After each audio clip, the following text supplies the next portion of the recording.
ये प्यारे से दिखने वाले छोटे से बच्चे जो अपनी जिंदगी एक अनाथ आश्रम में जी रहे होते हैं और इन्हें वहाँ पर एक लग्जरी लाइफ दी जाती है। यहाँ तक कि हर महीने किसी न किसी बच्चे को एडॉप्ट कर लिया जाता है और जो औरत इनकी देखभाल करती है ये उनसे बहुत प्यार करते हैं और उन्हें मॉम कहकर बुलाते हैं। लेकिन इनमें से कुछ बच्चों को इस सब की सच्चाई का पता चलता है जिन्हें जानकर इनकी रूह भी कांप जाती है। दरअसल इनकी मॉम हर महीने एक बच्चे को एक एडॉप्टर के पास छोड़कर आती थी। वो कोई एडॉप्टर नहीं बल्कि एक डीमन होता है जो इन्हें खाने के लिए खरीदता है। तब जाकर इन्हें पता चलता है कि यह कोई अनाथ आश्रम नहीं बल्कि एक फार्म है जहाँ पर इन्हें डिमंस के खाने के लिए बड़ा किया जा रहा है और सही समय आने के बाद इन्हें खाने के लिए भेज दिया जाता है। यह जानने के बाद कुछ बच्चे वहाँ से भागने की कोशिश करते हैं लेकिन वह हर बार नाकामयाब हो जाते हैं। अब क्या ही प्यारे से बच्चे इस नर्क से निकल पाएंगे या फिर उस डिमंस का खाना बन जाएंगे। और मैं आपको बता दूं कि ये एक सस्पेंस एनिमे है जहाँ पर हर एंगल पर आपको एक ट्विस्ट मिलेगा जो आपको हैरान कर देगा। तो चलो शुरू करते हैं इस वंडरफुल एनिमे को।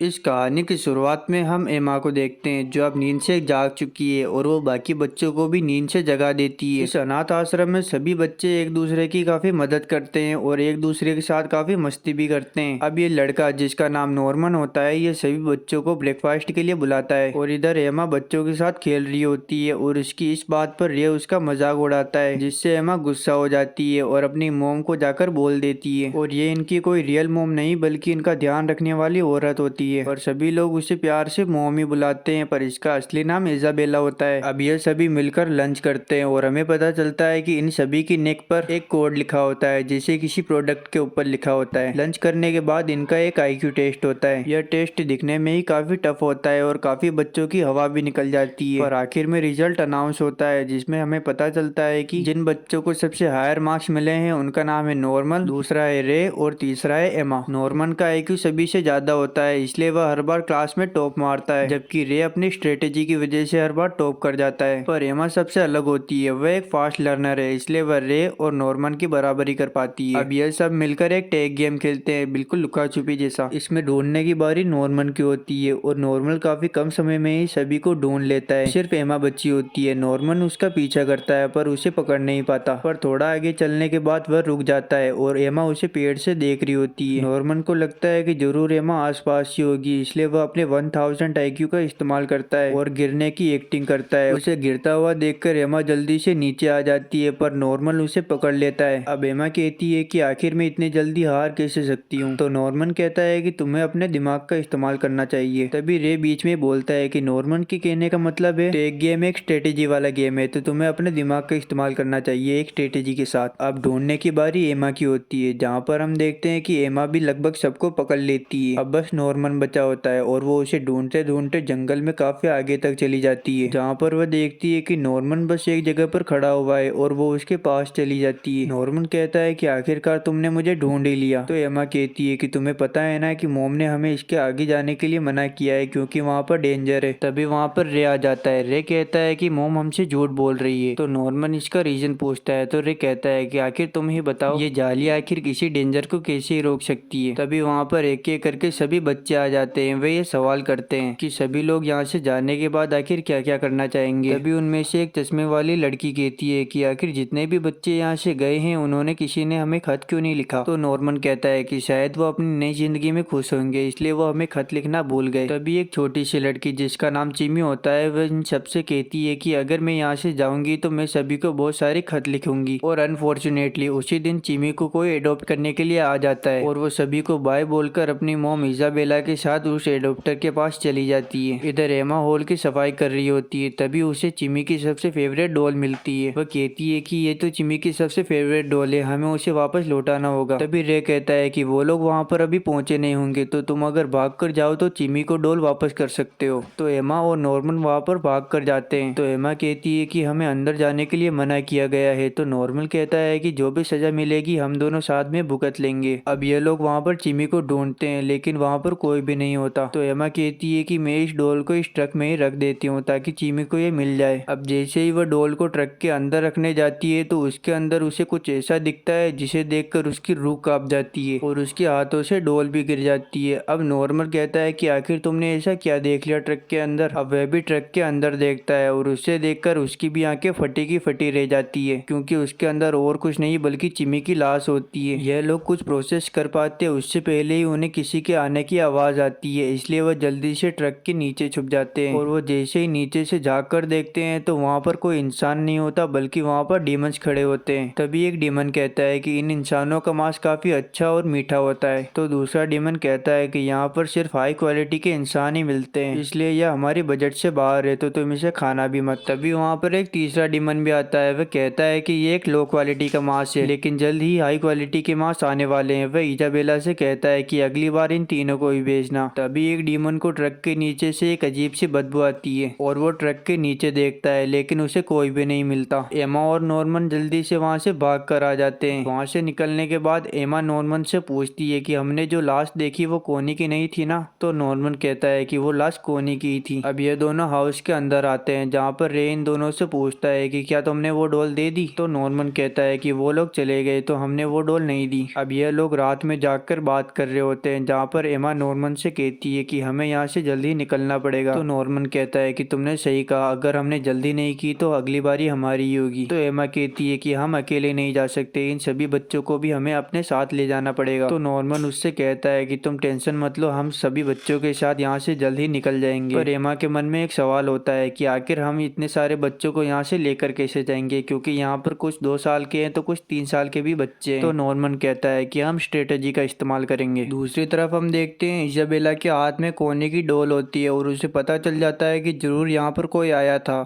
अब अगले दिन एमा चिमे के बारे में ही सोच रही होती है, तभी अचानक से उसकी मोम पीछे आ जाती है और उन्हें देखकर एमा काफी घबराने लगती है और सहम जाती है। तभी वहाँ पर नॉर्मन आ जाता है। वो काफी खुश लग रहा था। वो एमा के पास आकर उसे कहता है कि तुम्हें नॉर्मल बिहेव करना होगा नहीं तो हम पकड़े जाएंगे। अब ये दोनों एक कोने में आकर बात करते हैं। नॉर्मन एमा को समझाता है कि तुम्हें किसी भी हालत में खुश दिखना होगा नहीं तो मामा को पता चल जाएगा। तो एमा कहती है आखिर हम ऐसा कैसे करेंगे। तो नॉर्मन कहता है जैसे मोम करती है। एमा कहती है हमें जो ये अच्छे कपड़े दिए जा रहे हैं और अच्छा खाना दिया जा रहा है ये सब इसीलिए है ताकि हमें एक अच्छा प्रोडक्ट बन सके और वक्त आने पर हमें भी कोनी की तरह ले जाया जाएगा और वो भी रैंडमली। तो नॉर्मन कहता है कि ये रैंडम नहीं है। अगर हम पिछली बातों को याद करें तो हाल ही में यहाँ से केवल 2 बच्चों को भेजा गया है जिसमें से एक की उम्र थी 6 और दूसरे की थी 12। और याद है उस डीमन ने क्या कहा था कोनी के बारे में कि कोनी एक एवरेज प्रोडक्ट है और उसकी एज 6 थी। अगर 6 ईयर्स के बच्चे एवरेज प्रोडक्ट है तो जरूर 12 ईयर्स के बच्चे हाई ग्रेड प्रोडक्ट होंगे। पर मुझे ये समझ में नहीं आ रहा कि अगर 12 साल के बच्चे हाई प्रोडक्ट है तो वो 6 साल के बच्चों को क्यों भेज रहे हैं, उन्हें 12 साल का क्यों नहीं होने दे रहे। तभी एमा कहती है कि इन सब का ताल्लुक हमारे लिए गए एग्जाम से तो नहीं है। तो नॉर्मन कहता है ऐसा हो भी सकता है, हमारे जो हर महीने एग्जाम होते हैं हमें उसके स्कोर्स कभी नहीं बताए जाते, केवल उन्हीं बच्चों के स्कोर्स बताए जाते हैं जिनके फुल में से फुल मार्क्स होते हैं और शायद जिन बच्चों के अच्छे मार्क्स आते हैं उन्हें 12 साल के होने पर ही भेजा जाता है। और शायद कोनी इतनी स्मार्ट नहीं थी इसलिए उसे 6 साल के होते ही भेज दिया गया। तो एमा कहती है आखिर इसका मतलब क्या है, अगर हम ज्यादा इंटेलिजेंट होंगे तो हम ज्यादा टेस्टी बन जाएंगे। तभी नॉर्मन कहता है आखिर इंसानी बॉडी में 6 से 12 ईयर्स के बीच में ऐसे क्या बदलाव होते हैं जिनकी वजह से हम ज्यादा टेस्टी बन जाते होंगे, या हमारा शरीर। तभी नॉर्मन स्टक होके कहता है कि या हमारा दिमाग। नॉर्मन एमा से कहता है शायद वो डिमंस हमारे ब्रेन के पीछे पड़े हुए हैं, शायद इसीलिए हमें अपने इंटेलिजेंस के बेसिस पर 6 से 12 ईयर्स का होते ही भेज दिया जाता है। शायद इंसानी दिमाग जितना विकसित होगा उसका साइज और टेस्ट उतना ही अच्छा होगा। और ये सुनते ही एमा खड़ी की खड़ी रह जाती है। नॉर्मन कहता है अगर शिपमेंट्स के पैटर्न को देखें तो अगला शिपमेंट 2 महीने के बाद है, यानी कि हमें 2 महीनों के अंदर ही यहाँ से भागना पड़ेगा। अब ये जंगल के अंदर यहाँ से भागने का प्लान बनाते हैं। यहाँ से निकलने के केवल 2 रास्ते हैं, एक तो जंगल की तरफ, दूसरा गेट से। लेकिन गेट तभी खुलता है जब शिपिंग होती है और शिपिंग के दौरान वहाँ पर डीमंस भी होते हैं, इसलिए वह ये वाला रास्ता कैंसिल कर देते हैं। अब वह जंगल से भागने का प्लान बनाते हैं। वह दोनों उस जाली को पार करके जंगल के अंदर तक जाते हैं, जहाँ पर थोड़ा आगे चलने के बाद उन्हें एक बड़ी सी दीवार दिखाई देती है। अब एमा जल्दी से पेड़ के ऊपर चढ़कर वहाँ का हाल बताती है। वह नॉर्मन से कहती है यह वॉल जरूर 3 से 4 मीटर चौड़ी होगी और मुझे तो आगे सिर्फ पेड़ दिखाई दे रहे हैं, यानी कि आगे की तरफ एक बड़ा सा जंगल है। यह कहने के बाद वह नीचे आ जाती है। नॉर्मन कहता है कि शायद इसी वजह से हमारी रखवाली के लिए मम्मा के अलावा कोई गार्ड नहीं है। नॉर्मन दीवार को छू कर देखता है और वो दीवार बिल्कुल चिकनी होती है। नॉर्मन कहता है शायद इसी दीवार की वजह से वो इतने बेचैन थे, पर टेंशन मत लो, हम रस्सी की मदद से इसे आसानी से पार कर लेंगे, क्योंकि हमारा ध्यान रखने के लिए यहाँ पर कोई भी नहीं होगा। हमें सिर्फ मम्मा को चकमा देना है और हम यहाँ से निकल जाएंगे। अब बेल बजते ही ये दोनों जल्दी से दौड़े हुए मम्मा के पास आते हैं। वहाँ पर हम देखते हैं कि शिबा नाम का बच्चा रोता हुआ मम्मा के पास आता है और उससे कहता है कि नीति नहीं मिल रही। हम दोनों साथ में लुका छुपी खेल रहे थे, पर पता नहीं अब वो कहाँ गायब हो गई। ये सुनते ही इजाबेला अपनी जेब से एक डिवाइस निकालती है और उसमें देखकर वो शिबा से कहती है तुम टेंशन मत लो, नीति मिल जाएगी। और वो जंगल के अंदर जाकर नीति को काफी आसानी से ढूंढ लेती है और वापस से एक एवल स्माइल के साथ हाउस के अंदर जाने लगती है। यह देखकर नॉर्मन और एमा काफी हैरान होते हैं। उन्हें पता चल जाता है कि मामा ने अभी जिस घड़ी को देखा था वो कोई घड़ी नहीं बल्कि एक ट्रैकिंग डिवाइस है। शायद इसी वजह से हम जहाँ कहीं भी छुपते थे मामा हमें बड़ी आसानी से ढूंढ लेती थी। अब ये दोनों ट्रैकिंग डिवाइस के बारे में बात करते हैं कि आखिर मामा ने हमारे शरीर में उसे कहाँ पर छुपाया होगा। तभी हम देखते हैं कि एक बच्चा नॉर्मन को अपने पास बुलाता है। नॉर्मन उसके पास चले जाता है, पर जैसे ही वह वापस आता है तो वह देखता है कि मामा तो एमा के पास ही खड़ी हुई थी। मामा एमा से कहती है कि आखिर तुम्हें क्या हुआ, तुम 1-2 दिनों से काफी अजीब बर्ताव कर रही हो। तो एमा कहती है कि ऐसी तो कोई भी बात नहीं है और इधर नॉर्मन की हालत खराब हो रही थी। तभी एमा सिचुएशन को संभालते हुए कहती है कि मुझे इन सभी को छोड़कर यहाँ से जाना होगा, बस मैं इसी वजह से कुछ दिनों से काफी दुखी हूँ। तभी वहाँ पर रे आ जाता है। रे सभी बच्चों को घंटी बजाकर डिनर के लिए बुलाता है। इसी बात का फायदा उठाते हुए नॉर्मन एमा को अपने साथ लेकर चला जाता है। तभी मामा पीछे से आवाज देती है क्या तुम दोनों पिछली रात गेट के पास गए थे। तो नॉर्मन एक स्माइलिंग फेस के साथ कहता है कि हम भला वहाँ पर क्यों जाएंगे, वहाँ पर तो जाना मना है, पर आप ऐसा क्यों पूछ रही है। तो मामा कहती है कि अगर तुम दोनों वहाँ पर नहीं गए तो तुम्हें इस बात की कोई भी चिंता करने की जरूरत नहीं। अब ये दोनों वहाँ से जल्दी से निकल लेते हैं, पर इनकी हालत लिटरली काफी खराब हो चुकी थी। अब ये दोनों आधी रात में टेबल क्लॉथ्स और कपड़ों को निकालकर एक रस्सी तैयार करते हैं और उस रस्सी को वॉल के पास वाले पेड़ की छेद के अंदर छुपा देते हैं। अब ये दोनों आपस में बात करते हैं कि हमें इस बारे में रे को भी बता देना चाहिए। तभी वहाँ पर रे आ जाता है। रे इन दोनों से कहता है कि आखिर तुम लोगों को हो क्या गया है, तुम पिछले कुछ दिनों से काफी अजीब बिहेव कर रहे हो, आखिर तुम मुझसे क्या छुपा रहे हो, जल्दी बता दो। तो एमा और नॉर्मन रे को सभी चीजें बता देते हैं। उन दोनों ने डीमंस और फार्म के अलावा जो परसों की रात को देखा था उस बारे में रे को बता देते हैं और रे उनकी बातों पर विश्वास भी कर लेता है। एमा काफी हैरान होती है कि रे ने उनकी बातें इतनी आसानी से मान ली। तो रे कहता है कि अगर सिर्फ तुम्हारी बात होती तो मैं समझ सकता था, लेकिन नॉर्मन ने मुझसे कहा है इसलिए मैं बिना किसी सवाल की इसके ऊपर विश्वास कर सकता हूँ। और हाँ, जैसा कि तुमने बताया डीमंस और फार्म के बारे में, और एक बात जान लो कि हम सभी बच्चों को यहाँ से नहीं भगा सकते, क्योंकि यहाँ पर 3 और 2 साल के भी बच्चे हैं और ऐसे करते हुए हम 37 बच्चों को वहाँ से नहीं निकाल सकते। और तुम्हारी मुताबिक हमें डीमंस के खाने के लिए बड़ा किया जा रहा है और इस पर कोई रोक भी नहीं लगा रहा, यानी कि बाहर की दुनिया में अब डीमंस का राज है और फार्म से ज्यादा बाहर की दुनिया में खतरा है, तो हम ये खतरा नहीं मोल ले सकते। लेकिन एमा अपनी जिद पर अड़ जाती है। वह कहती है कि हम सभी बच्चों को एक साथ लेकर जाएंगे, वरना मैं भी नहीं जाऊंगी। यह कहकर वह वहाँ से चली जाती है। रे नॉर्मन से कहता है तुम ये बात पहले से ही जानते थे ना कि सभी बच्चों को एक साथ नहीं ले जाया जा सकता, फिर भी तुमने उसको इस भ्रम में रखा हुआ है, तुम्हें शर्म आनी चाहिए। तो नॉर्मन कहता है कि मैं उसे मना नहीं कर पाया क्योंकि मैं उससे बहुत प्यार करता हूँ। रे उसके ऊपर गुस्सा करता है। वह उससे कहता है कि तुम उसके साथ साथ हम सभी को भी मरवाओगे। तो नॉर्मन उससे कहता है कि तुम चिंता मत करो, मैं कभी नहीं आ रहा और मैं तुम्हें विश्वास दिलाता हूँ कि मैं बिना किसी मुसीबत के बच्चों को यहाँ से सही सलामत निकाल लूंगा। क्या तुम मेरा साथ दोगे। यह सुनकर रे भी इस बात पर एग्री कर जाता है। अब ये सभी हाउस के अंदर वापस आते हैं, जहाँ पर हमें पता चलता है कि इजाबेला ने इन सभी बच्चों की रखवाली के लिए एक नई मेड को हायर किया है और उस नई मेड को देखकर इन दोनों के तोते उड़ जाते हैं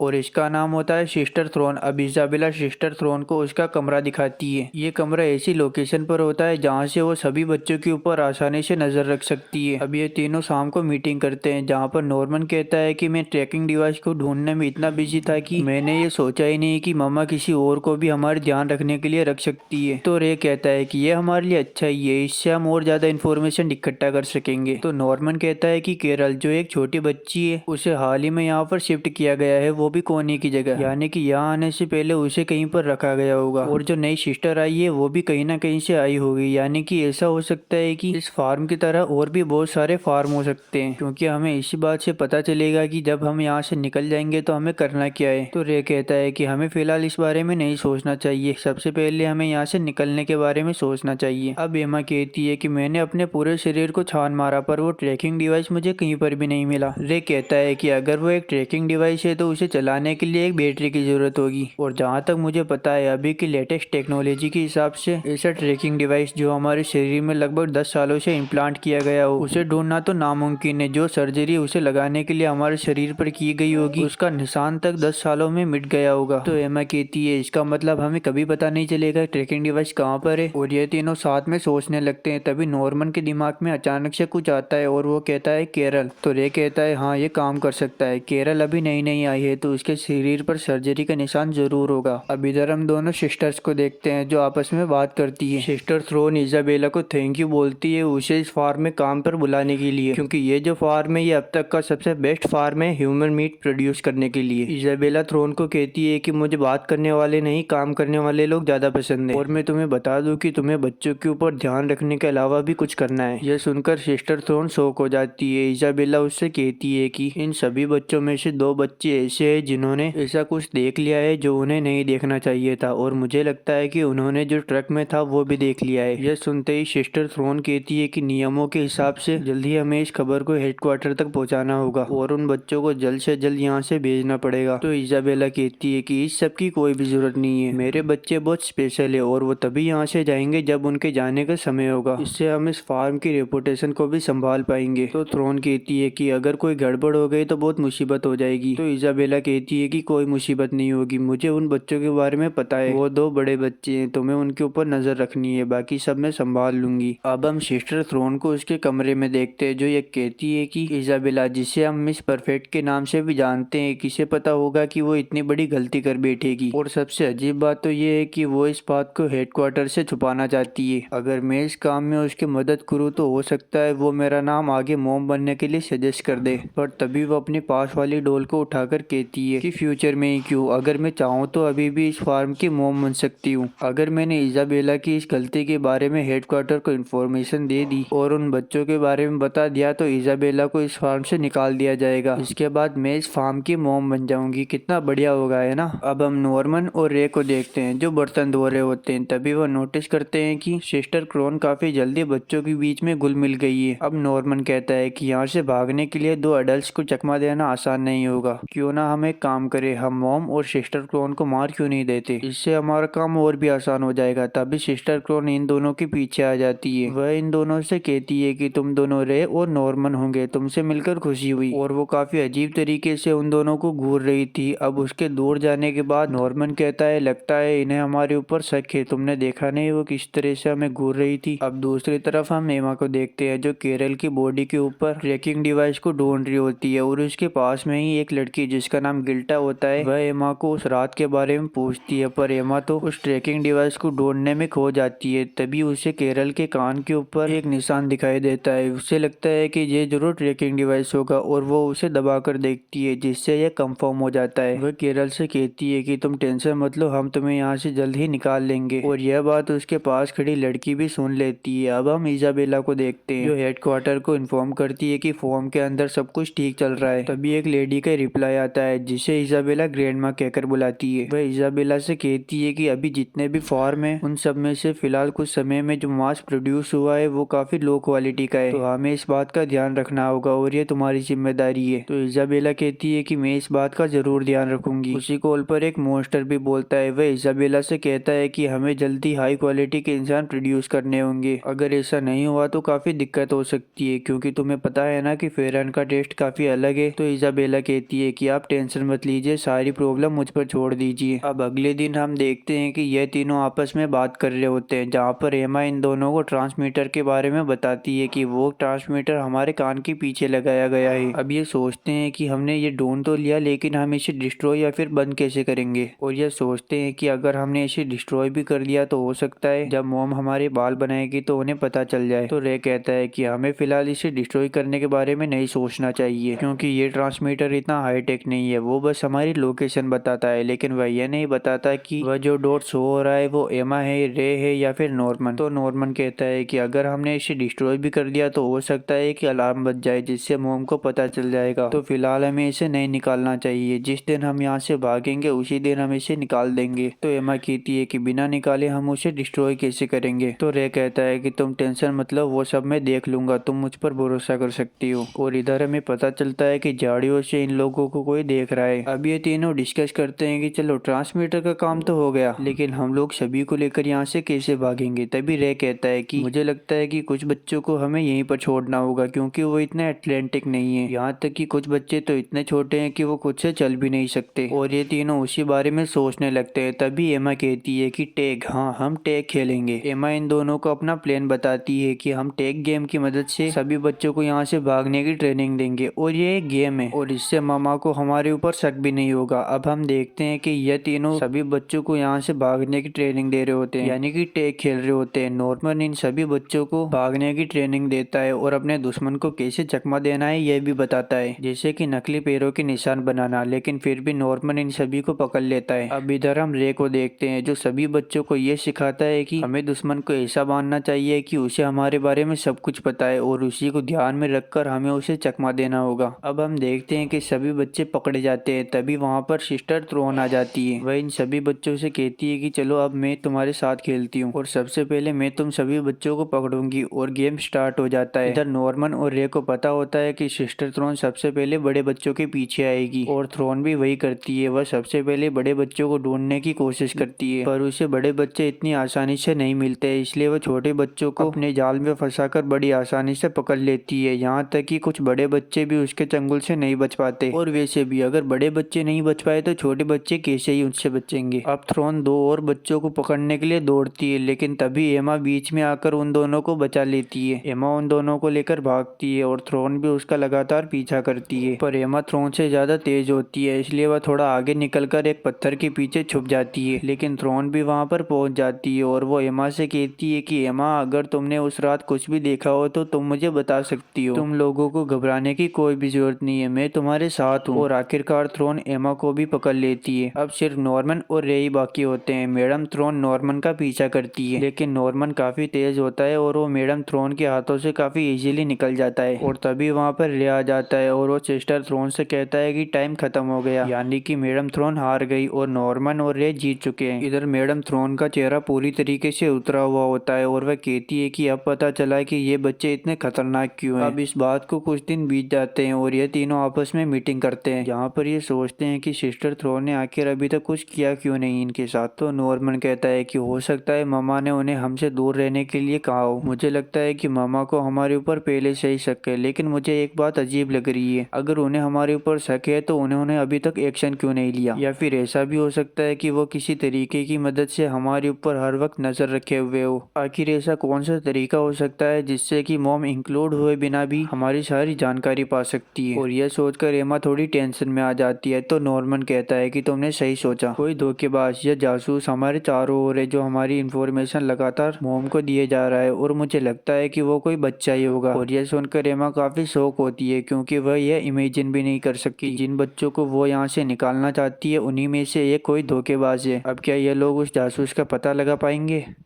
अब अगले दिन हम नॉर्मन को देखते हैं जो अपने बेड के नीचे कुछ रख रहा होता है और दूसरी तरफ हम देखते हैं कि इजाबेला सिस्टर थ्रोन को डांट रही होती है। वह उससे कहती है कि मैंने तुम्हें बच्चों के ऊपर ध्यान रखने के लिए कहा था, न कि उनके साथ टैग गेम खेलने के लिए। अगर आइंदा तुमने ऐसा कुछ किया तो मैं तुम्हारे साथ वो करूंगी जिसे तुम सोच भी नहीं सकती। थ्रोन इजाबेला से माफी मांगती है और कहती है कि आगे से ऐसी गलती नहीं होगी और अपने कमरे में आ जाती है। सिस्टर थ्रोन को इजाबेला के ऊपर काफी ज्यादा गुस्सा आता है और गुस्से में वो अपने पास वाली डोल को भी फाड़ देती है और सारा गुस्सा उसी के ऊपर निकाल देती है। और इधर हम देखते हैं कि ये तीनों अभी भी सोच रहे होते हैं कि आखिर जासूस कौन हो सकता है, पर इन तीनों को कुछ भी आइडिया नहीं आता। अब नॉर्मन कहता है कि हमें भागने के लिए बाकी बड़े बच्चों की भी मदद की जरूरत पड़ेगी। तो एक काम करते हैं, हम बाकियों को भी इस बात के बारे में बता देते हैं। और शाम होने पर यह तीनों दो बड़े बच्चे जिनका नाम डॉन और गिल्डा होता है उन दोनों को सब कुछ सच सच बता देते हैं। और यह सुनने के बाद डॉन उसके ऊपर हंसने लगता है। डॉन को लगता है कि ये तीनों उससे मजाक कर रहे हैं। तभी गिल्डा कहती है, यह तीनों हमसे सच बोल रहे हैं, मुझे पहले से ही काफी गड़बड़ लग रही थी। उस रात के बाद से एमा का बिहेवियर काफी चेंज हो गया और डॉन को विश्वास दिलाने के लिए नॉर्मन उसे एक पेपर देता है जिसके अंदर उन सभी बच्चों के नाम और एज लिखी होती है जिन जिन को इस फार्म से ले जाया गया है, और उन सबकी एज 6 और 12 थी। यह जानने के बाद डॉन के भी पसीने छूटने लगते हैं। नॉर्मन उन्हें कोनी के बारे में भी बताता है। वह यह तो बताता है कि कोनी को डीमंस लेकर गए, लेकिन यह नहीं बताता कि कोनी मारी जा चुकी है। और जब यह सब वहाँ से चले जाते हैं तो रे नॉर्मन के ऊपर काफी गुस्सा होता है। वह उससे कहता है कि तुम्हें उन्हें सच सच बता देना चाहिए ताकि कोनी मारी गई। तो नॉर्मन कहता है कि अगर मैं उन्हें ये बता देता तो हो सकता है वो घबरा जाते और गलत कदम उठा लेते। फिर भी रे उससे कहता है कि तुमने बिल्कुल गलत किया, अगर उन्हें पता चलेगा तो उन्हें काफी दुख होगा। तो नॉर्मन कहता है तुम टेंशन मत लो, सही समय आने पर मैं उन्हें बता दूंगा। और फिलहाल मैंने जासूस को पकड़ने के लिए एक प्लान बनाया है। मुझे पहले से ही डॉन और गिल्डा के ऊपर शक था, इसलिए मैंने उन्हें अपनी टीम में शामिल किया। और मैंने जो रस्सी बनाई थी उसके बारे में भी डॉन और गिल्डा को बता दिया। मैंने डॉन को कहा है कि रस्सी मेरे बेड के नीचे रखी हुई है, जबकि गिल्डा को मैंने कहा है कि रस्सी सेकंड फ्लोर के बाथरूम की सीलिंग पर रखी हुई है। अगर इन दोनों में से कोई जासूस निकला तो उस रस्सी के बारे में वो मोम को बता देंगे और रस्सी वहाँ से चुरा ली जाएगी, जिससे हमें पता चल जाएगा कि कौन जासूस है। अब रात हो जाती है और सभी लोग सो रहे होते हैं। तभी हम देखते हैं कि गिल्डा अपने बिस्तर से उठकर कहीं पर जाने लगती है। इधर एमा भी जागी हुई थी और गिल्डा के ऊपर नजर रखती है। अभी हम देखते हैं कि मोम को कोई एक लेटर देकर गया है जिसके ऊपर लिखा था कि रस्सी नॉर्मन के बेड के नीचे रखी गई है, यानी कि पूरा का पूरा शक गिल्डा के ऊपर जाता है। पर हम देखते हैं कि गिल्डा तो मोम के पास जाने के बजाय सिस्टर थ्रोन के कमरे में चली जाती है। एमा भी उसके पीछे पीछे आती है और सारी बातें सुनने की कोशिश करती है। गिल्डा सिस्टर थ्रोन को उसकी पढ़ाई में मदद करने के लिए थैंक यू बोलती है। थैंक यू कहकर वह वहाँ से जाने लगती है, पर सिस्टर थ्रोन उसके मुंह से सच उगलवाने की कोशिश करती है और उसे डराने की कोशिश करती है, पर गिल्डा उसकी एक नहीं सुनती और वहाँ से चुपचाप चली आती है। इन दोनों की बातें सुनकर एमा को पूरा विश्वास हो जाता है कि गिल्डा जासूस नहीं है। अब गिल्डा जासूस नहीं है तो इन दोनों को डॉन के ऊपर शक होने लगता है और ये कहते हैं कि जरूर ये कलवाई जासूस है। अब दूसरी तरफ नॉर्मन और रे कपड़े धो रहे होते हैं, जहाँ पर नॉर्मन रे से पूछता है कि आखिर कोई हमारे जैसा स्टूडेंट ही हमारी जासूसी क्यों करेगा। तो रे जवाब देता है कि जरूर इसके बदले में उसे कुछ मिल रहा होगा या फिर उसका कुछ फायदा होगा इसलिए। अब शाम होने पर वह एमा से पूछता है कि एमा तुम मुझे बताओ कि अगर कोई स्टूडेंट हमारे खिलाफ जाएगा इसके बावजूद तुम उसे बचाना चाहोगी।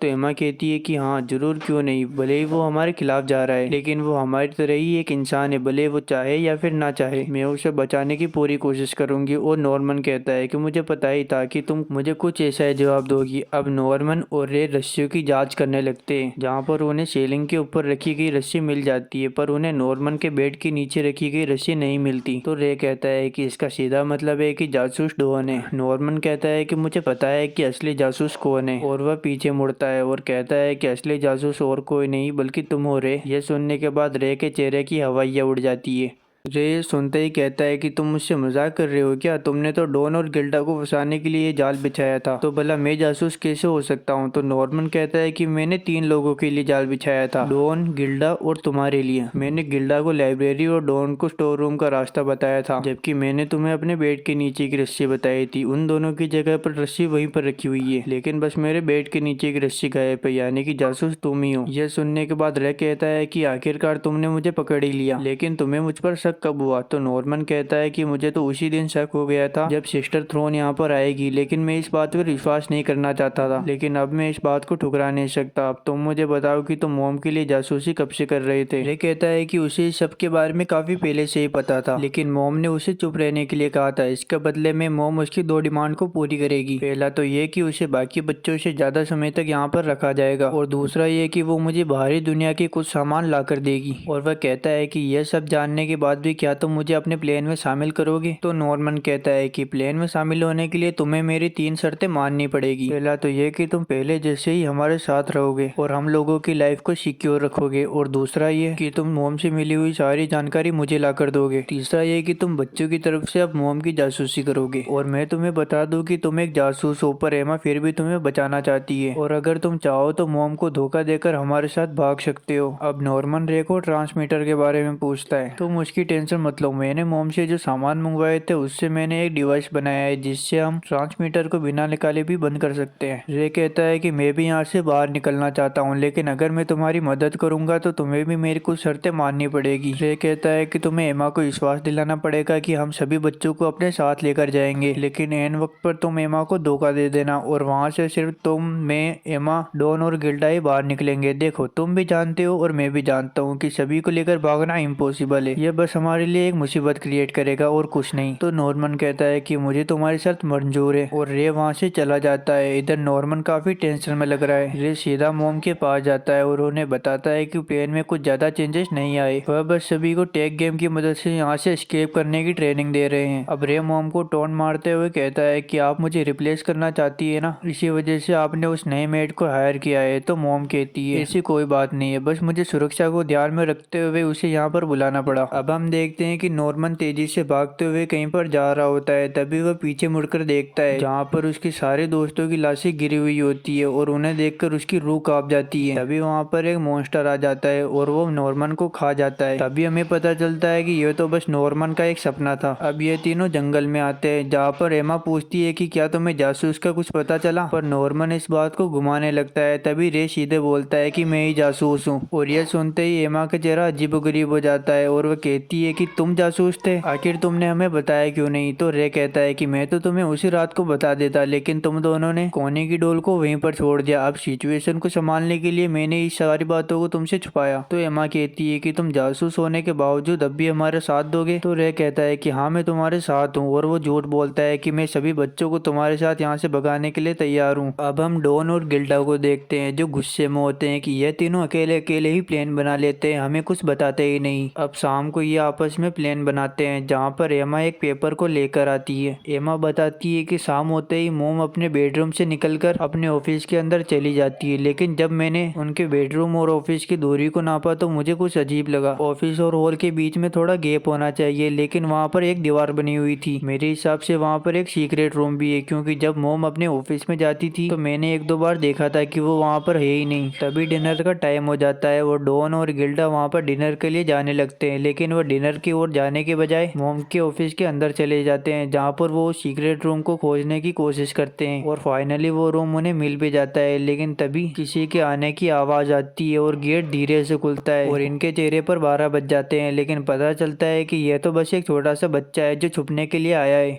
अब हम इन तीनों को देखते हैं जहाँ पर रे कहता है कि हमें इस फार्म की जितनी इन्फॉर्मेशन चाहिए थी हमें मिल चुकी है, यहाँ तक कि हमने इस ट्रैकिंग डिवाइस को बंद करने का तरीका भी ढूंढ लिया है, बस हमें यहाँ से भागना है। तो नॉर्मन यहाँ से भागने के 3 स्टेप बताता है। पहला उस वॉल को पार करना, दूसरा इस फार्म से निकलना और तीसरा बाहरी दुनिया की जानकारी लेना। तभी एमा कहती है कि मुझे पता है कि हम बाहरी दुनिया की जानकारी कैसे ले सकते हैं और ये सभी लाइब्रेरी के अंदर चले जाते हैं जहाँ पर एमा इन दोनों को विलियम मिनरेवा की एक बुक बताती है जिसके ऊपर एक स्टिकर लगा होता है। एमा इसी तरह की बहुत सारी बुक्स निकालती है जो उसी ने लिखी थी। एमा बताती है कि इन सब के ऊपर इसी तरह का स्टिकर लगा हुआ है, लेकिन ये जो सर्कल बना हुआ है ये सभी बुक्स में अलग अलग है और ये बिल्कुल फार्म के नक्शे की तरह लगता है। एमा इन्हें बहुत सारी चीजें भी बताती है और एमा के हिसाब से जिसने भी ये बुक्स लिखी है वो इन ह्यूमन फार्म के बारे में सब कुछ जानता है और शायद इनडायरेक्टली वो इस फार्म के सभी बच्चों की मदद करना चाहता है और उसकी किताबों के अंदर बाहरी दुनिया की सारी जानकारी लिखी हुई है और ऐसा लगता है जैसे विलियम मिनरेवा भी ऐसे ही किसी फार्म से निकले होंगे। हमें बस ऐसे ही लोगों को बाहर ढूंढना है और हमारी प्रॉब्लम सॉल्व हो जाएगी। दूसरी तरफ हम डॉन को देखते हैं जो जानबूझ के दौड़ता हुआ मोम से टकराता है और उनके सीक्रेट रूम की चाबी को चुरा लेता है। अब डॉन और गिल्डा उस सीक्रेट रूम के अंदर चले जाते हैं जहाँ पर उन्हें बहुत सारे बच्चों के खिलौने दिखाई देते हैं और वहाँ पर कोनी का रेबिट भी होता है। डॉन सोचता है कि इन सब खिलौनों को तो उन बच्चों के पास होने चाहिए, लेकिन ये सब यहाँ क्या कर रहे हैं। मुझे लगता है कि वह तीनों हमसे कुछ छुपा रहे हैं। तभी डॉन का हाथ गलती से एक शेल्फ को लगता है और वहाँ पर एक सीक्रेट दरवाजा खुल जाता है। वहाँ पर एक रेडियो ट्रांसमीटर रखा हुआ था। उन्हें लगता है कि जरूर मोम इसी से अपने हेडक्वार्टर को इन्फॉर्मेशन देती होगी। तभी डॉन और गिल्डा को किसी के आने की आवाज आने लगती है और वो काफी घबरा जाते हैं। इधर हम इन तीनों को भी देखते हैं जो आराम से टहल रहे होते हैं। तभी इन्हें याद आता है कि डॉन और गिल्डा गायब है। वह उन्हें हर जगह पर ढूंढते हैं लेकिन वह नहीं मिलते और वह सोचते हैं कि शायद वो लोग मोम के सीक्रेट सीक्रेट रूम को ढूंढने गए होंगे। इधर हम देखते हैं कि मोम अपने ऑफिस के अंदर बैठी होती है, तभी उन्हें सीक्रेट रूम के अंदर से कुछ आवाज आती है और वो उसके पास जाती है। लेकिन तभी उनके ऑफिस में एक छोटा सा बच्चा आता है जो उन्हें कहता है कि आपने ये चाबी गिरा दी थी। इधर हम देखते हैं कि डॉन और गिल्डा सही सलामत बाहर आ चुके हैं, लेकिन वो काफी गुस्से में लग रहे थे। अब जब रात को वापस से मीटिंग होती है तो डॉन इनके ऊपर काफी चिल्लाता है। वह कहता है कि तुम तीनों हम दोनों को सच सच बता दो कि आखिर तुम क्या छुपा रहे हो। वहाँ पर कोनी की डॉल पड़ी हुई थी, तुम तो कोनी को वो डॉल देने गए थे ना, तो वो आखिर मोम के सीक्रेट रूम में कैसे पहुंची, तुम हमें सच सच बता दो।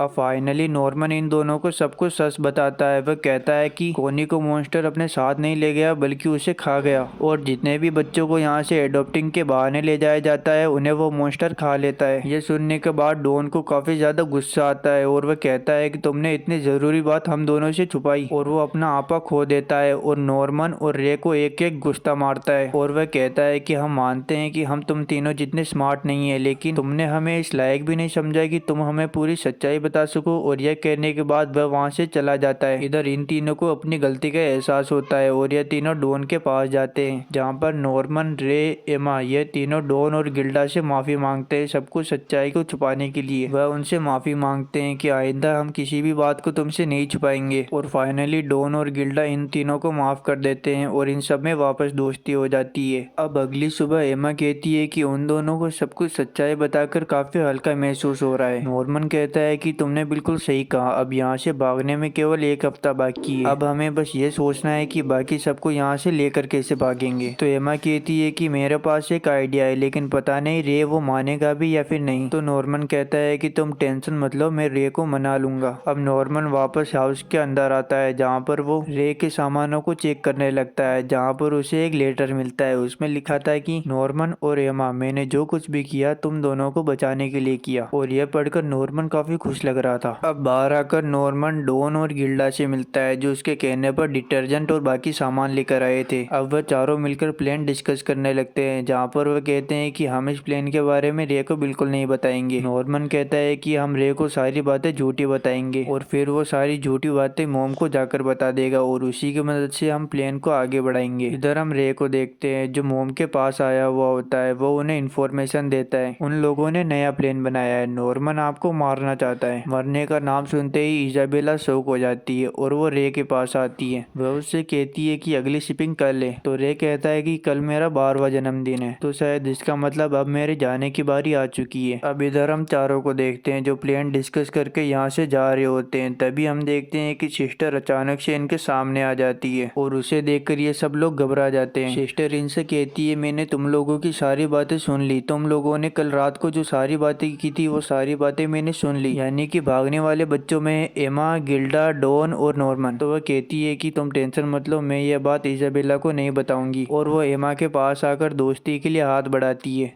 थ्रोन इनसे कहती है कि मैं तुम्हारे यहाँ से भागने में मदद करूंगी, क्योंकि मुझे इजाबेला को हायर अप के सामने इनकेपेबल मदर के रूप में पेश करना है, जिससे इजाबेला को यहाँ से निकाल दिया जाएगा और मैं इस फार्म की मदर बन जाऊंगी। थ्रोन इन सबको फार्म के मैनेजमेंट सिस्टम के बारे में बताने लगती है। वह कहती है कि जो लड़कियां 12 साल से बड़ी हो जाती है उन्हें 2 चॉइस दी जाती है। पहला तो यही कि वो मॉन्स्टर का खाना बन जाए, और दूसरा ये कि वो मदर बनने की ट्रेनिंग ले, और ट्रेनिंग के दौरान जिस भी लड़की का स्कोर हाई होता है और जिसे प्रीवियस मदर की सिफारिश होती है उसे फार्म का मोम बना दिया जाता है। पर थ्रोन उन्हें ऐसा करने के लिए मना करती है। वह कहती है कि अगर तुम मोम बन भी जाओगी तब भी कोई फायदा नहीं, क्योंकि ट्रेनिंग के दौरान तुम्हारे शरीर के अंदर एक चिप प्लांट की जाएगी, जिससे कि अगर तुम यहाँ से भागने की कोशिश करोगे तो उस चिप से तुम्हें एक जोरदार सा करंट लगेगा, जिससे तुम्हारी मौत हो जाएगी। और अगर मैं गलती से मर भी गई तो एक जोरदार अलार्म बजेगा, जिससे उन लोगों को पता चल जाएगा। तो नॉर्मन कंफर्म करने के लिए कहता है कि इसका मतलब हम तुम लोगों को नहीं मार सकते। तो थ्रोन कहती है कि तुमने बिल्कुल सही समझा। अब नॉर्मन थ्रोन से हाथ मिलाने लगता है। तभी एमा लास्ट सवाल पूछती है कि आखिर हम लोग तुम पर भरोसा क्यों करें। तो थ्रोन जवाब देती है कि देखो, अगर रे ने मेरे प्लान के बारे में इजाबेला को बता दिया तो मैं फंस जाऊंगी, और अगर मैंने तुम लोगों के प्लान के बारे में बता दिया तो तुम फंस जाओगे। तो इसका सीधा मतलब है कि कोई भी किसी को धोखा नहीं दे सकता। अब थ्रोन नॉर्मन और एमा से कहती है कि अगर तुम लोगों को और इन्फॉर्मेशन चाहिए तो तुम रात को मेरे कमरे में आ सकते हो, और यह कहकर वह वहाँ से चली जाती है। अब शाम होते ये लोग यहाँ पर बात करते हैं, जहाँ पर नॉर्मन कहता है कि मुझे लगता है थ्रोन सिर्फ हमारा भरोसा जीतना चाहती है, इसलिए वो हमें थोड़ा बहुत बता रही है, और जैसे ही उन्हें हमारे पास से कुछ सबूत मिलेगा वो हम लोगों को फंसा देगी। तो डॉन कहता है कि अगर ऐसा है तो अगर वो रस्सी उन्हें मिल गई तो हम क्या करेंगे। तो नॉर्मन कहता है हम बहाना बना लेंगे कि हमने वो रस्सी खेलने के लिए बनाई थी। तभी रे कहता है कि अगर उन्हें हमारे ट्रैकिंग डिवाइस के बारे में पता चल गया तब हम क्या करेंगे। तो नॉर्मन कहता है कि उस सिचुएशन में हम कोई भी बहाना नहीं बना पाएंगे, हमें किसी भी हालत में ये बात मॉम को पता नहीं चलने देनी है। अब दूसरी तरफ हम मॉम को देखते हैं जो एक बॉक्स को बाहर से घर के अंदर लेकर आ रही होती है। अब रात हो जाती है जहाँ पर नॉर्मन और एमा दोनों साथ मिलकर सिस्टर के कमरे के अंदर जाते हैं। सिस्टर उनका वेलकम करती है और उन्हें कहती है कि तुम जो भी पूछना चाहते हो पूछ सकते हो। तो नॉर्मन सबसे पहले उन्हें उस मशीन के बारे में पूछता है जिससे वो बच्चों की लोकेशन को देख सकती है। सिस्टर बिना कोई सवाल किए उन्हें वो डिवाइस दे देती है और उनसे कहती है कि यह बस तुम्हारी लोकेशन को बताता है, पर उस लोकेशन पर खड़ा कौन है ये नहीं बताता। नॉर्मन पूछता है कि आखिर वो ट्रैकिंग डिवाइस हमारी बॉडी में कहाँ पर लगाया गया है और उन्हें कैसे तोड़ सकते हैं। तो थ्रोन कहती है कि वो तुम्हारे कानों के पीछे लगाया गया है, पर तुम उन्हें डिस्ट्रॉय नहीं कर सकते। अगर तुमने ऐसा कुछ किया तो वो हेडक्वार्टर को इन्फॉर्मेशन भेज देगा, तुम्हें उससे छुटकारा पाने के लिए अपने कानों को काटना पड़ेगा। तो नॉर्मन कहता है कि हाउस के अंदर अच्छे ब्लेड्स नहीं है तो हम कैसे काटेंगे। तो थ्रोन कहती है तुम्हें मेडिकल रूम के अंदर अच्छे ब्लेड्स मिल जाएंगे और वहाँ पर तुम्हें मरहम पट्टी का सामान भी मिल जाएगा। अब यह दोनों थ्रोन से उसकी एज पूछते हैं और कहते हैं कि क्या तुम भी मॉम बनने से पहले इसी फार्म में थी। तो थ्रोन जवाब देती है कि वैसे तो किसी लड़की की एज नहीं पूछनी चाहिए, पर फिर भी मैं तुम्हें बता देती हूँ कि मेरी एज 26 है और मैं इस फार्म में नहीं बल्कि ग्रेट लेक नाम के एक फार्म में पली बड़ी थी। इसका सीधा मतलब ये हुआ कि इस फार्म के अलावा भी बहुत सारे फार्म एग्जिस्ट करते हैं। थ्रोन इनको यह भी बताती है कि बाहरी दुनिया में भी बहुत सारे इंसान एग्जिस्ट करते हैं, क्योंकि इस फार्म में जो खाना और कपड़े आते हैं वो भी बाहर से ही तो आते हैं और उन्हें एक इंसान बनाता है। अब ये इन्फॉर्मेशन लेने के बाद वह दोनों वहाँ से चले जाते हैं। अब हम मॉम और रे को देखते हैं। मॉम रे को जासूसी के बदले में एक कैमरा गिफ्ट करती है। कैमरे को देखकर रे काफी खुश होता है और उससे वो मॉम की काफी सारी तस्वीरें खींच लेता है। अब रात को मॉम कैलेंडर के ऊपर एक मार्क लगाती है और कहती है कि अब टाइम आ चुका है। अब क्या टाइम आया है वो तो आगे ही पता चलेगा।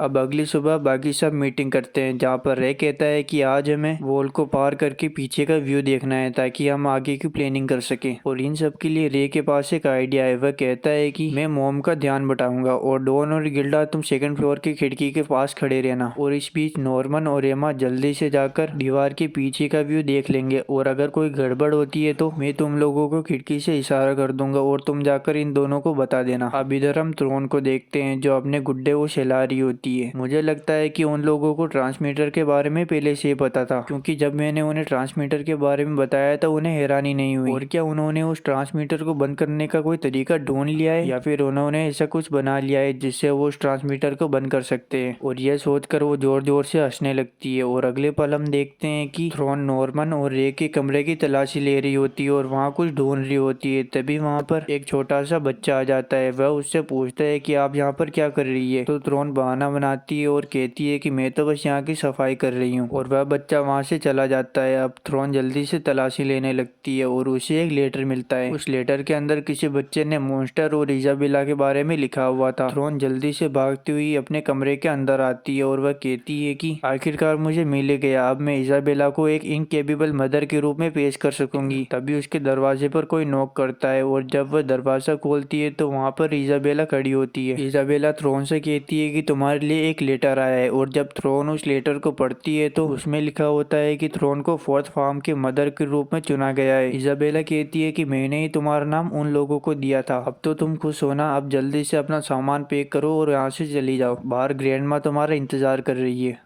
इजाबेला के जाने के बाद थ्रोन काफी गुस्सा होती है और वह कहती है कि वह औरत बस मुझसे पीछा छुड़ाना चाहती है, और वह कहती है कि अभी भी कुछ बिगड़ा नहीं है। अगर मैंने ग्रैंड मदर को वो लेटर दिखा दिया तो मैं इस फार्म की मोम बन जाऊंगी। अभी भी मेरे पास एक चांस है इस फार्म की मोम बनने का। अब थ्रोन अपना सामान पैक करके बाहर की ओर जाने लगती है, जहाँ पर ग्रैंड मदर भी खड़ी होती है। थ्रोन ग्रैंड मदर को वो लेटर दिखाती है और कहती है कि इजाबेला ने आपसे झूठ बोला है, आपको उसके खिलाफ एक स्ट्रिक्ट एक्शन लेना पड़ेगा। तो ग्रैंड मदर कहती है कि आखिर एक्शन क्यों लेना। भले ही कुछ बच्चों को पता चल गया है, लेकिन इजाबेला ने अभी भी उन्हें कंट्रोल किया हुआ है और जब तक वो बच्चे कुछ गड़बड़ी नहीं करते तब तक सब कुछ ठीक है। और मुझे पता नहीं कि तुम इजाबेला को क्यों फंसाना चाहते हो, लेकिन इसका अंजाम काफी बुरा होगा। इधर हमें एक पास्ट दिखाया जाता है जहाँ पर वॉल के ऊपर एक लड़की खड़ी हुई होती है और ये ग्रैंड मदर नीचे होती है और उस लड़की को बुला रही होती है और यह लड़की और कोई नहीं बल्कि इजाबेला होती है। अब ग्रैंड मदर वहाँ से चली जाती है, तभी वहाँ पर एक बड़ा सा डीमन आता है जो थ्रोन को खाने के लिए आया था। अब हमें थ्रोन का फ्लैशबैक दिखाया जाता है जहाँ पर 12 साल के होने के बाद उसे भी दो चॉइसेस दी गई थी। पहले तो ये कि वो डीमन का खाना बन जाए, दूसरा ये कि वो मॉम बनकर फार्म को संभाले, और थ्रोन ने दूसरा ऑप्शन चूज किया। फार्म की मॉम बनने के लिए थ्रोन ने काफी ज्यादा मेहनत की। शुरुआत में वो काफी कमजोर थी, लेकिन उसने खुद को स्ट्रॉन्ग बनाया और इस काबिल बनी कि वो किसी फार्म की मॉम बन सके। लेकिन सपोर्ट न मिलने की वजह से वो बस एक असिस्टेंट बनकर रह गई। अब हमें प्रेजेंट में दिखाया जाता है जहाँ पर वो डीमन थ्रोन को मारकर खा लेता है। दूसरी तरफ ये सभी अपने प्लान को एग्जीक्यूट कर रहे होते हैं। यहाँ पर रे मॉम का ध्यान बटाने के लिए उनके पास आया हुआ होता है और एक बहाना बना के उन्हें कहीं पर ले जाने लगता है। पर सीढ़ियों के पास आता ही मॉम रे से कहती है कि मैंने इजाबेला का काम तमाम कर दिया। ये सुनने के बाद रे मॉम से घबरा जाता है और वहाँ से भाग जाता है। वह जल्दी से एक कमरे के अंदर आता है जहाँ पर मॉम उससे कहती है कि अब मुझे तुम्हारी जरूरत नहीं। तो रे कहता है कि आप बेला मेरे साथ ऐसा क्यों कर रही है, मैं तो आपका जासूस हूँ ना। तो इजाबेला कहती है कि तुम एक अच्छे जासूस थे, लेकिन तुम बीच में झूठ बोलने लग गए और ये मुझे बिल्कुल भी पसंद नहीं आया। और आखिर देखने तो दो कि तुम्हारे बाकी दोस्त क्या कर रहे हैं। तभी रे मॉम को जोर से पकड़ लेता है और उन्हें जाने से रोकने की कोशिश करता है, लेकिन मॉम रे को धक्का देकर रूम का दरवाजा बंद कर देती है। अब मॉम अपने ट्रैकिंग डिवाइस में देखती है जहाँ पर उन्हें पता चलता है कि दो बच्चे वॉल के पास गए हैं। वह उन्हें पकड़ने के लिए जल्दी से हाउस के बाहर निकलती है। वहाँ पर डॉन और गिल्डा उन्हें बाहर निकलते हुए देख लेते हैं और उन्हें पता चल जाता है कि जरूर कुछ गड़बड़ है। डॉन जल्दी से रे की तरफ भागता है और कमरे का दरवाजा तोड़ देता है। दूसरी तरफ हम देखते हैं कि नॉर्मन और एमा वॉल के ऊपर चढ़ने के लिए रस्सी को निकालते हैं, लेकिन तभी उन्हें किसी के आने की आवाज आती है, इसलिए वो रस्सियों और बाकी सामानों को फेंक देते हैं और उन्हें पता चलता है कि वहाँ पर और कोई नहीं बल्कि मॉम आई हुई थी जो उनकी लोकेशन का पता लगाकर वहाँ पर पहुंच गई। उन्हें देखकर एमा ऐसा बिहेव करती है जैसे कि वो वॉल के पास खेलने आई थी। तभी मॉम कहती है कि तुम लोगों को एक्टिंग करने की कोई जरूरत नहीं है, हम तीनों के अलावा यहाँ पर कोई भी नहीं है। देखो, मुझे तुम्हारे बारे में सब कुछ पता है और मैं तुमसे बहुत प्यार करती हूँ, इसलिए मैं तुम लोगों को एक मौका देती हूँ। अगर तुम लोगों ने कोई चालाकी की तो हो सकता है तुम्हें चोट भी आ जाए। अब तुम दोनों यहाँ से निकलने का सपना छोड़ दो। तभी एमा जल्दी से दौड़ते हुए मॉम को टाइटली पकड़ लेती है। इधर नॉर्मन इसका फायदा उठाते हुए जल्दी से रोप को उठाकर वॉल के ऊपर चढ़ने के लिए दौड़ता है, लेकिन तभी उसे किसी के चिल्लाने की जोरदार आवाज आती है और जब वह पीछे मुड़कर देखता है तो पता चलता है कि मॉम ने एमा का एक पैर ब्रूटल तरीके से तोड़ दिया है। और उसी वक्त पर बाकी सब भी आ जाते हैं जो एमा का टूटा हुआ पैर देखकर काफी घबरा जाते हैं। मॉम कहती है कि तुम लोगों का दिमाग काफी तेज है, इसलिए तुम मेरे लिए सबसे स्पेशल हो और तुम लोग तभी जाओगे जब तुम्हारा टाइम आएगा, उससे पहले मैं तुम्हें नहीं भेजने वाली। और एमा, तुम कुछ दिनों तक खेल नहीं पाओगी, लेकिन तुम्हें कल वाली पार्टी तो अटेंड करनी पड़ेगी। और नॉर्मन, हेडक्वार्टर से ऑर्डर आया है कि हम तुम्हें यहाँ से भेज दें, यानी कि आज तुम्हारा आखिरी दिन है और कल तुम यहाँ से चले जाओगे। इसका सीधा सा मतलब है कि कल नॉर्मन उन मॉन्स्टर का खाना बनने वाला है। अब अगली सुबह हम इन सबको देखते हैं जो काफ़ी टेंशन में होते हैं क्योंकि इनका प्लान अब पूरी तरह से चौपट हो गया और किसी को भी कुछ भी समझ में नहीं आ रहा। और रे भी काफ़ी गुस्से में होता है क्योंकि अब वो चाहे कुछ भी कर ले नॉर्मन को नहीं बचा सकता। इधर हम देखते हैं कि एमा बिस्तर पर लेटी होती है और उसके पास नॉर्मन बैठा होता है। एमा भी काफ़ी दुखी होती है और रो रही होती है कि नॉर्मन को आज यहाँ से जाना पड़ेगा। इधर नॉर्मन अपने आंसू छुपाने के लिए पानी पीने के बहाने बाहर आ जाता है, पर असलियत में तो नॉर्मन भी काफ़ी दुखी होता है और रोने लगता है। इधर रे गुस्से गुस्से में कहीं पर जा रहा होता है, तभी अचानक से उसे एक आइडिया आता है और वो जल्दी से एमा के पास आता है और उसे अपना प्लान बताता है। और थोड़ी देर बाद नॉर्मन भी वहाँ पर आ जाता है। रे उससे कहता है कि तुम्हें यहाँ से जल्दी से भागना पड़ेगा। नॉर्मन कहता है कि वह ऐसा चाह कर भी नहीं कर सकता क्योंकि अगर वह यहाँ से भागा तो यहाँ की सिक्योरिटी और भी बढ़ा दी जाएगी जो सभी बच्चों को यहाँ से भगाने के लिए एक मुसीबत पैदा करेगा और यह वह नहीं चाहता। रे उससे कहता है कि देखो, डीमंस को हेल्दी बच्चे चाहिए और उन्हें हेल्दी रखने के लिए फ्रीडम की जरूरत है और उन्हें हमसे सिर्फ दो चीजें चाहिए। पहला है कि बच्चे हेल्दी हो और दूसरा है कि उन्हें सिक्योरिटी टाइट करके यहाँ से रोका जाए। अगर सिक्योरिटी ज्यादा टाइट होगी तो बच्चों के दिमाग पर असर पड़ेगा और वह यह नहीं चाहेंगे। उनके लिए हेल्दी बच्चे ज्यादा मायने रखते हैं, इसलिए वो सिक्योरिटी के नाम पर एक और मेड को हायर कर लेंगे। इससे ज्यादा वो कुछ नहीं कर सकते और तुम इस फार्म से जल्द निकल जाओ। फिर तुम जंगल में जाकर कहीं पर छुप जाना और जब हम सभी बच्चों को लेकर वहाँ से भागेंगे तो तुम भी हमारे साथ भाग जाना और खाने पीने की टेंशन मत लो, वो मैं तुम्हें टाइम टाइम पर देता रहूंगा। नॉर्मन रे की बातों पर हंसने लगता है। वह कहता है कि ऐसा मैं नहीं कर सकता। तो नॉर्मन कहता है कि अगर मैं यहाँ से भाग भी गया तो वो डिमांड पूरी करने के लिए तुम में से किसी एक को भेज देंगे। तभी एमा एक प्लान बताती है कि एक काम करते हैं, तुम दोनों अपना हाथ तोड़ लो, क्योंकि डिमंस को हेल्दी बच्चे चाहिए और उन्हें ऐसा इंसान बिल्कुल भी पसंद नहीं आएगा जिसकी हड्डी टूटी हुई हो। और ये कहते ही ये तीनों हंसने लगते हैं। इधर नॉर्मन अपनी सिचुएशन के ऊपर काफी दुखी होता है और रोने लगता है। यह दोनों उसे चुप कराते हैं। अब रे उसे ट्रैकिंग डिवाइस तोड़ने के लिए एक गैजेट देता है। अब नॉर्मन वहां से भागने के लिए तैयार हो जाता है। अब अगली सुबह नॉर्मन वहां से एस्केप करने के लिए जल्दी से भागता है और दीवार के ऊपर रस्सी की मदद से चढ़ जाता है और फाइनली वो दीवार के पीछे का व्यू देख लेता है और फाइनली वो वहां से भागने वाला होता है। अब शाम हो जाती है। इधर इजाबेला सोचती है कि नॉर्मन कहीं पर नजर नहीं आ रहा और वो अपने ट्रैकिंग डिवाइस में देखने ही वाली होती है, तभी वहां पर नॉर्मन आ जाता है। नॉर्मन को देखकर ये काफी हैरान और गुस्से में होते हैं। इधर नॉर्मन बिना किसी टेंशन के मॉम के पास आता है और उनसे कहता है कि मैं जाने के लिए तैयार हूँ। दूसरी तरफ कमरे के अंदर रे उसके ऊपर काफी गुस्सा होता है। वो उससे कहता है कि बेवकूफ कहीं के तू यहाँ से भागा क्यों नहीं। तो नॉर्मन कहता है कि उसके पीछे एक रीजन है। रे कहता है कि आखिर क्या रीजन हो सकता है, तू यहाँ पर हीरो बनने आया है क्या। तो नॉर्मन कहता है कि वो रीजन ये है कि उस दीवार के पीछे एक बड़ी सी खाई है जिसको कोई भी पार नहीं कर सकता।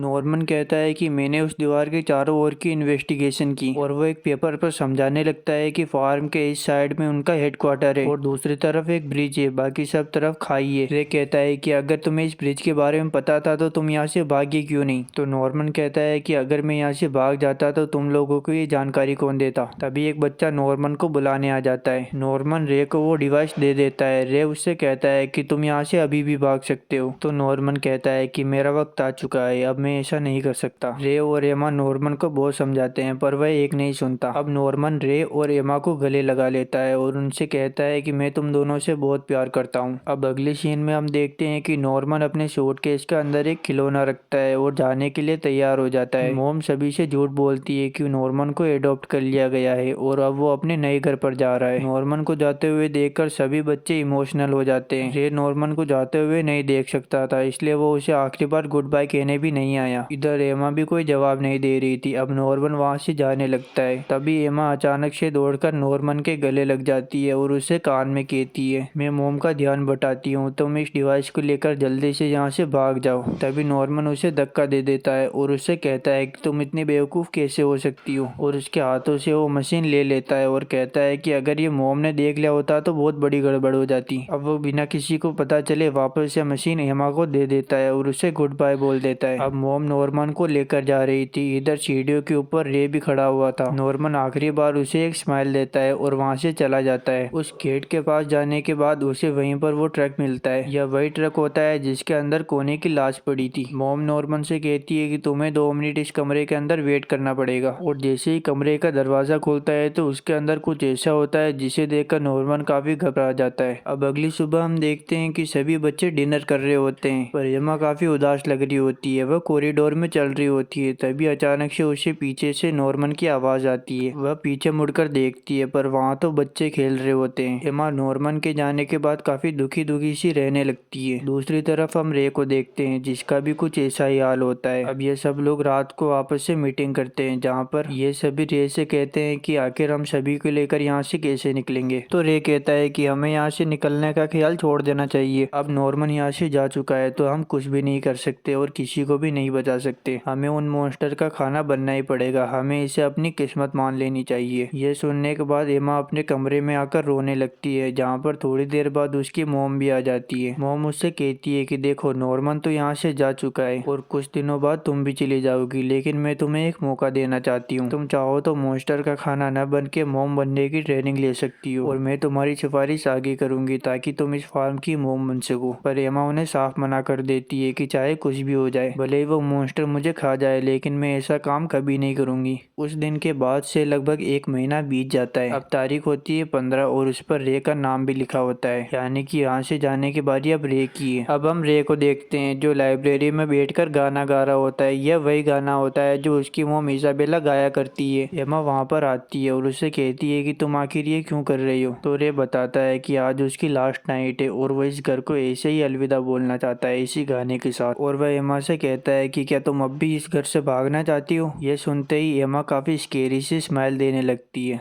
एमा कहती है कि मैंने तो कभी हार मानी ही नहीं थी, मैं नॉर्मन की कुर्बानी इतनी आसानी से बेकार कैसे जाने दे सकती हूँ। और शायद रे के दिमाग में भी यही चल रहा होता है। एमा उससे बताती है कि नॉर्मन के जाने के बाद मॉम की नजरें सिर्फ रे और एमा के ऊपर ही टिकी हुई थी, इसलिए वह मॉम को ऐसा दिखाना चाहती थी कि वह नॉर्मन के जाने के बाद अंदर से पूरी तरीके से टूट चुके हैं और यहाँ से भागने का ख्याल अपने दिमाग से निकाल चुके हैं। पर असलियत में तो वह ये सब करके अपने प्लान के रूट्स को स्ट्रॉन्ग बना रही थी। एमा बताती है कि डॉन और गिल्डा की मदद से मैंने यहाँ से भागने की सारी तैयारियां कर ली है, जैसे गर्म कपड़े, खाना और पानी। अब वह कभी भी यहाँ से भाग सकते हैं। तो रे कहता है कि वो चाहे कुछ भी कर ले, लेकिन उसका प्लान सक्सेसफुल नहीं होगा, क्योंकि एमा सभी बच्चों को यहाँ से निकालना चाहती है, लेकिन ऐसा पॉसिबल ही नहीं है, क्योंकि वह जिस ब्रिज से भागने का प्लान बना रहे हैं वहाँ पर जरूर मॉन्स्टर का प्यारा होगा और उनके सामने से सभी बच्चों को लेकर जाना मतलब मौत को दावत देना है। अब ये दोनों थोड़ी देर डिस्कस करने के बाद आखिर में सोचते हैं कि वह लोग सुबह के बजाय अभी रात को भागेंगे। रे जल्दी से एक केरोसिन की बोतल को उठा लेता है और कहता है कि मैं इस लाइब्रेरी में आग लगा दूंगा और तुम लोग जल्दी से यहाँ से भाग जाना, और मैंने जंगल के अंदर कुछ बॉम्ब्स भी छुपा रखे हैं, तुम उनकी मदद से जंगल को जला देना ताकि सारे मॉन्स्टर और मोम का ध्यान उस आग की तरफ चला जाए। मैं मोम की सीक्रेट रूम को भी बंद कर दूंगा ताकि वो हेडक्वार्टर से कम्युनिकेट ना कर सके। तो एमा कहती है ये काम नहीं आएगा, क्योंकि मोम आग को बुझाने के बजाय भागे हुए बच्चों को पकड़ने की कोशिश करेगी। तो रे कहता है कि तुम उसकी चिंता मत करो, जब लाइब्रेरी में आग लगेगी तो उस आग से मोम एक बच्चे को भी बचाने की कोशिश करेगी। और उस केरोसिन को चारों ओर छिड़क देता है और खुद के ऊपर भी डाल देता है। वह एमा से कहता है कि अब चाहे कुछ भी हो जाए हमें यहाँ से सभी बच्चों को निकालना ही पड़ेगा, और वो जल्दी से एक माचिस की तीली से आग को जला लेता है। एमा उसे ये सब करने के लिए मना करती है। वह कहती है कि हम कोई और तरीका अपना लेंगे, पर रे कहता है कि इसका कोई फायदा नहीं, और एमा मेरी और नॉर्मन की कुर्बानी को वेस्ट मत जाने देना और सभी बच्चों को यहाँ से सेफली निकाल देना। यहाँ पर हमें साफ साफ दिख रहा है कि रे अपने आप को सेक्रीफाइस कर रहा है। दूसरी तरफ हम देखते हैं कि मोम छोटे बच्चों के पास बैठी हुई थी। अब वो अपने ऑफिस के अंदर जाती है, जहाँ पर अचानक से उसे एमा की चिल्लाने की आवाज आती है। वह जल्दी से लाइब्रेरी की ओर दौड़ती है और देखती है कि पूरी लाइब्रेरी में आग लगी हुई है। एमा वहाँ पर रो रही होती है। वो मोम को बताती है कि रे ने अपने आप को आग लगा ली, और जब मोम अपने ट्रैकिंग डिवाइस में देखती है तो उस आग के अंदर एक बच्चे की लोकेशन दिखा रहा होता है, जिसकी वजह से मोम टेंशन में आ जाती है। मोम जल्दी से गिल्डा के रूम में जाती है और उससे कहती है कि सभी बच्चों को जल्दी से ग्राउंड के अंदर लेकर जाए। अब मोम लाइब्रेरी की आग को बुझाने की कोशिश करती है, लेकिन वहाँ पर काफी ज्यादा आग लग चुकी थी, लेकिन वह बुझा नहीं पाती। तभी वह नोटिस करती है कि एमा यहाँ से जा चुकी है। वह अपने डिवाइस के अंदर एमा की लोकेशन देखती है और लोकेशन पर जाने के बाद उसे पता चलता है कि यहाँ पर एमा नहीं बल्कि उसका कान रखा हुआ है, और उसे लगता है कि एमा जरूर यहाँ से भाग चुकी है, और जो सच भी होता है। एमा जल्दी से दौड़ते हुई वॉल के पास जाती है, जहाँ पर बाकी सारे बच्चे भी खड़े होते हैं। अब हमें फ्लैशबैक का सीन दिखाया जाता है, जहाँ पर रे अपने आप को आग लगाने ही वाला होता है। तभी एमा बीच में आकर उस आग को बुझा लेती है और उससे कहती है कि तुम्हें ऐसा कुछ भी करने की कोई जरूरत नहीं है, और वह उसे एक प्लान बताती है और उसके नए कपड़े मंगवा लेती है, और पुराने कपड़ों के अंदर वह मांस और उसकी थोड़ी बहुत चीजों को रख देती है, और साथ में उसके कान को भी काट कर उसके अंदर रख देती है, ताकि जब मोम डिवाइस में देखे तो लोकेशन आग के अंदर ही बताए। और उसके भी पहले हमें पता चलता है कि नॉर्मन को यह पहले से ही पता था कि जब उनका प्लान फेल हो जाएगा तो रे ऐसे ही कोई बेवकूफी करने के बारे में सोचेगा और खुद को सेक्रीफाइस कर देगा, इसलिए वो एमा को पहले ही वो प्लान बता कर गया था। इससे हमें पता चलता है कि नॉर्मन असलियत में कितना बड़ा जीनियस है। नॉर्मन उन्हें यह भी बताता है कि अगर सभी बच्चों को यहाँ से लेकर जाना है तो उन्हें पूरी सच्चाई को बताना पड़ेगा। और जब नॉर्मन यहाँ से जा चुका था तो एमा दुखी होने का नाटक करके सारी तैयारियां कर रही थी बच्चों की मदद से। अब हम प्रेजेंट में देखते हैं, जहाँ पर ये सब लोग भागकर जल्दी से वॉल के पास आ जाते हैं, और इधर मोम अपने सीक्रेट रूम के अंदर जाने की कोशिश करती है, लेकिन वहाँ तो बच्चों ने ब्लॉकेज किया हुआ था। अब इजाबेला जल्दी से हाउस के बाहर आती है और अपने घर को जलता हुआ देखती है, और वो काफी क्रीपी तरीके से हंसने लगती है और कहती है कि मैं तुम बच्चों को कभी भागने नहीं दूंगी। तभी वहाँ पर एक छोटा सा बच्चा जिसका नाम फिल होता है वो उनके पास आता है।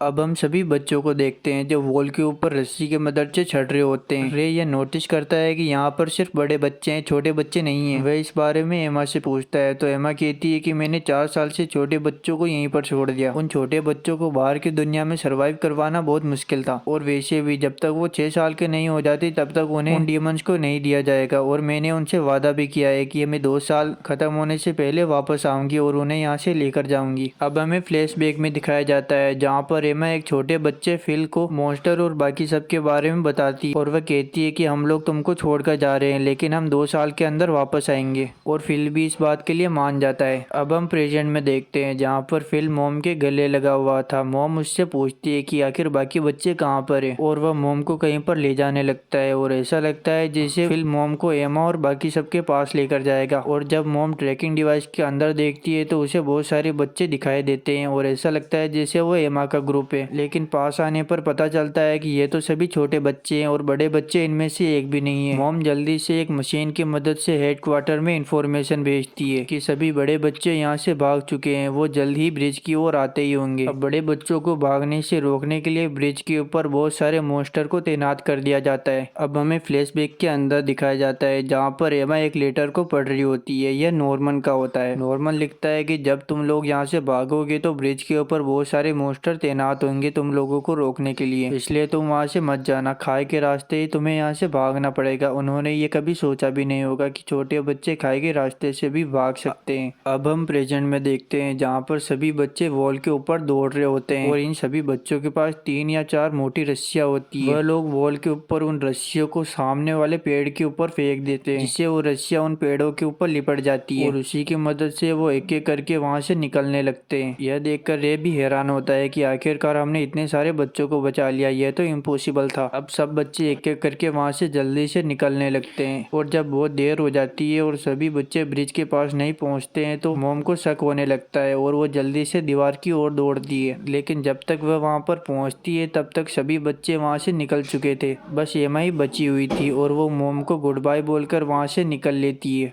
खाई के उस पार पहुंचने के बाद सभी बच्चे उन रस्सियों को काट देते हैं, और मॉम भी उन्हें पकड़ने की कोशिश नहीं करती, और सभी बच्चे जंगल के अंदर भाग जाते हैं। और एमा कहती है कि हम लोगों ने आखिर कर दिखाया नॉर्मन। इसी के साथ ही इस एनीमे का फर्स्ट सीजन कंप्लीट होता है।